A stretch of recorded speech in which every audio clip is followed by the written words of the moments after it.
अगर आपकी बेटी है या आप फ्यूचर में माँ बनना चाहती हैं तो ये वीडियो एंड तक ज़रूर देखिएगा, क्यों ना कि आज मैं जिन 6 मिस्टेक के बारे में बात करने वाली हूँ वो तकरीबन हर मॉम कभी ना कभी करती हैं विदाउट इवन रियलाइजिंग कि उसकी इफ़ेक्ट उसकी बेटी की पूरी लाइफ और उसके कॉन्फिडेंस और उसके फ्यूचर रिलेशनशिप पर कितना गहरा पड़ सकता है।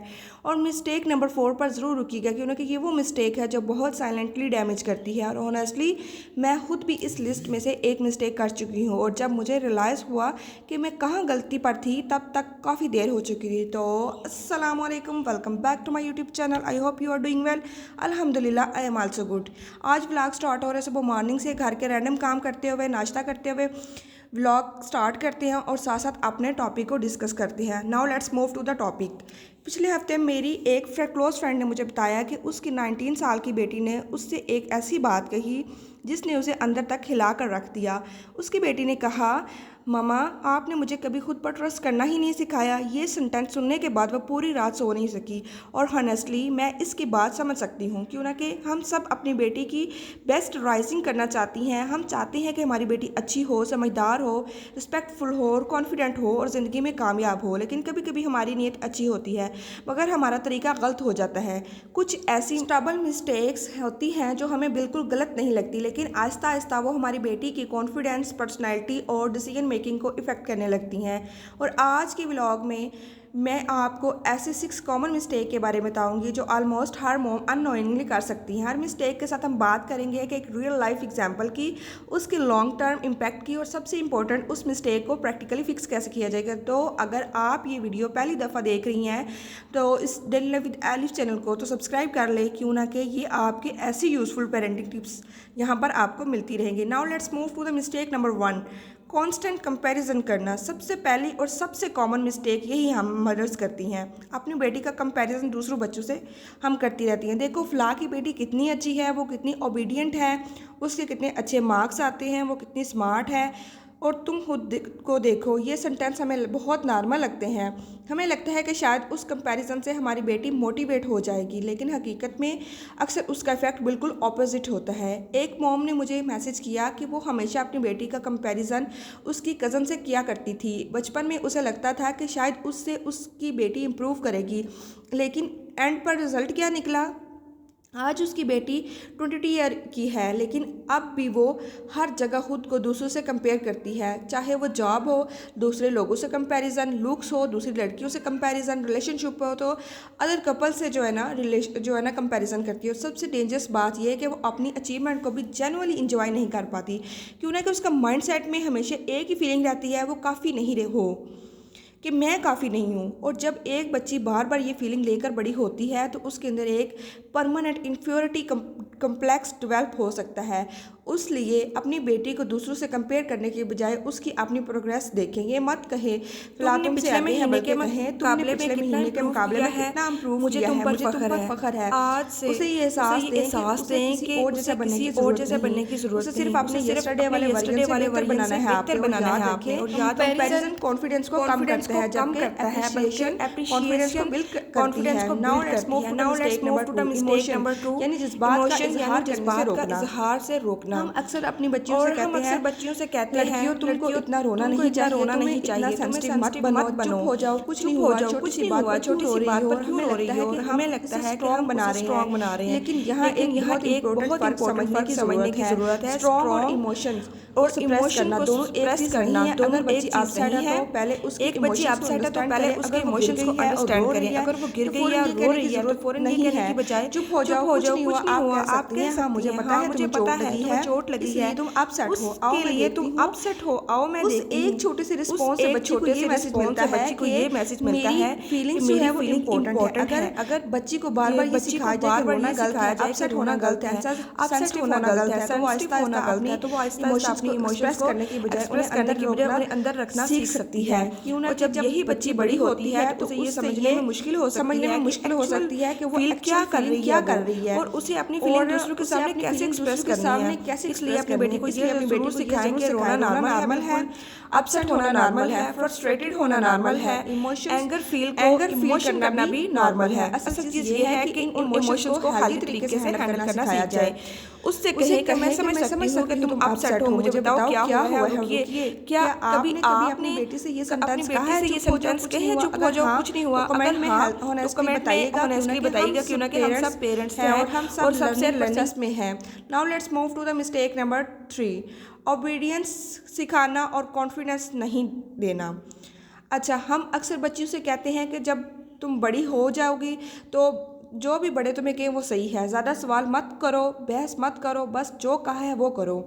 डिसिप्लिन्स के लिहाज से जो है ना खामोश सिचुएशंस वो बाउंड्रीज़ की ज़रूरी है, लेकिन अगर बच्ची को हर खामोश सिचुएशंस में रहना सीख जाएगी ना तो वो अपने ओपिनियन एक्सप्रेस करना नहीं सीख पाती। एक वक्त आता है जब उसे खुद नहीं पता होता मुझे एक्चुअली चाहिए क्या, मुझे किस चीज़ से मसला है, मुझे यहाँ नो कहना चाहिए या यस कहना चाहिए।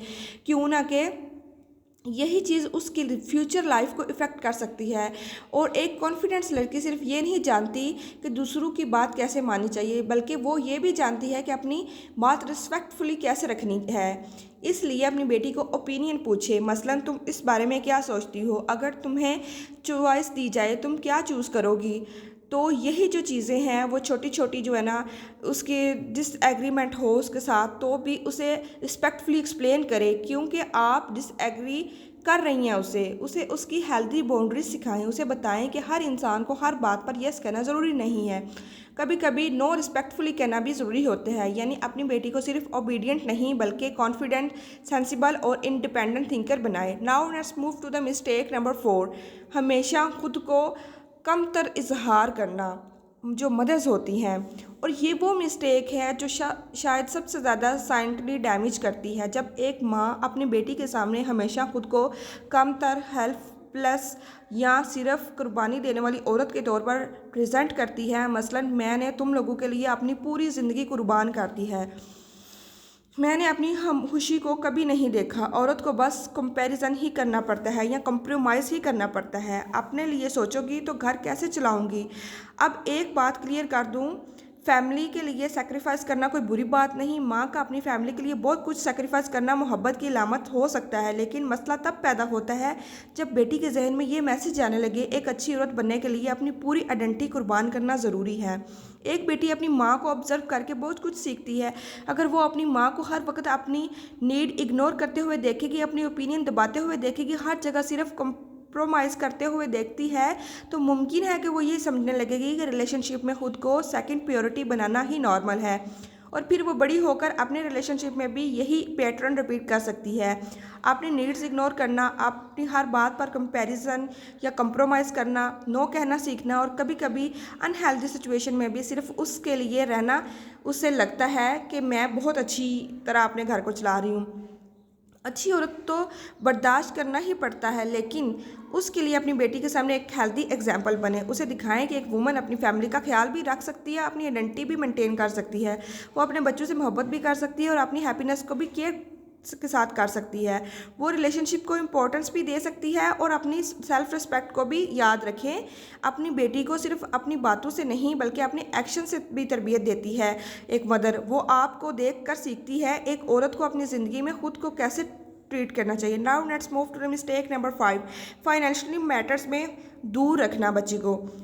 देखिए, 5th मिस्टेक में बजटिंग और सेविंग जैसे टॉपिक से मुकम्मल तौर पर दूर रखना। कुछ घरानों में आज भी ये सोच पाई जाती है कि पैसों का हिसाब सिर्फ लड़कों का काम है, लड़की को इन चीज़ की क्या ही ज़रूरत है, शादी के बाद शोहर देख लेगा। लेकिन आज के टाइम में बेस्ट फाइनेंशियल नॉलेज हर इंसान के लिए इम्पॉर्टेंट है। बेटी को कम से कम ये तो पता होना चाहिए कि बजट क्या होता है, सेविंग क्यों ज़रूरी है, एक्सपेंस को मैनेज कैसे किया जा सकता है और बेसिक फाइनेंशियल डिसीजन कैसे लिए जा सकते हैं। आप उसे छोटी उम्र से ही पॉकेट मनी मैनेज करना सिखा सकते हैं। फॉर एग्जांपल, अगर उसे 1000 रुपीज़ मिलते हैं तो उसे समझाएं कि तुमने इतने रुपीज़ में अपनी ज़रूरत पर स्पेंड कैसे कर सकती हो, इतने तुम सेव कर सकती हो, अगर चाहो तो थोड़े किसी अच्छे काम के लिए भी रख सकती हो।